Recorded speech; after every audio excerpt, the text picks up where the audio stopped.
Twakushukuru kwa kumtoa mwanawe afe msalabani kwa ajili yetu sisi uliyetuia vyote.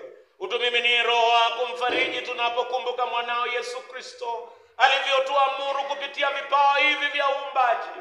Yeye usiku ule ule aliosalitiwa alitwaa mkate, akakushukuru, akaumega, kisha akawapa wanafunzi wake akisema, twaeni mle, huu ndio mwili wangu uliotolewa kwa ajili yenu.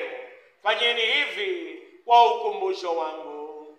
Amen. Mwili wake uliharibiwa kwa ajili yetu.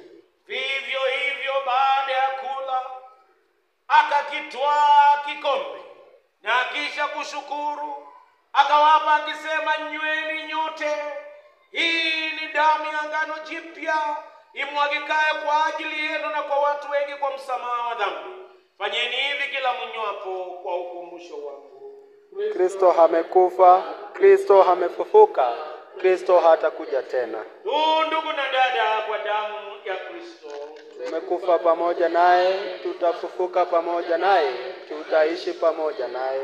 Kwa hiyo Baba wa mbinguni, utusikie tunaposherehekea agano hili kwa furaha, tukingoja kurudi kwake Mwokozi wetu Yesu Kristo. Alikufa kwa ajili yetu, akalipa fidia kamili ya dhambi za dunia nzima. Sadaka kitimilifu ilitosha. Ulikubali sadaka yake kwa kumfufua na kumpa utukufu katika mkono wako wa kuume huko mbinguni. Amen. Yesu ni Bwana. Hii ni karamu ya ushindi. Mwana-kondoo aliyeuawa ameanza enzi ya utawala wake. Haleluya. Kama Mwokozi alivyotufundisha, tuna ujasiri wa kuomba, tuketi chini ama kupiga magoti.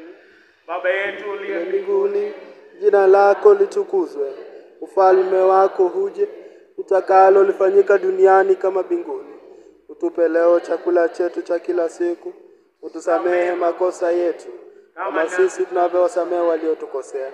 Usitutie mjaribuni, lakini utuokoe na yule mwovu. Kwa ufalme ni wako, na nguvu na utukufu na hata milele. Amen.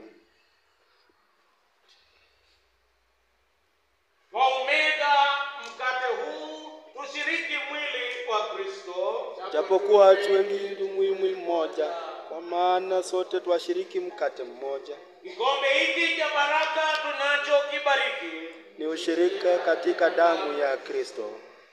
Karibuni kwa imani. Mpokee kwa imani na tumaini. Kristo ndiye mwenyeji wetu, nasi tu wageni wake. Kristo yu hai milele. Tu hai kwa kuwa yeye yu hai. Mwana-kondoo wa Mungu uchukuaye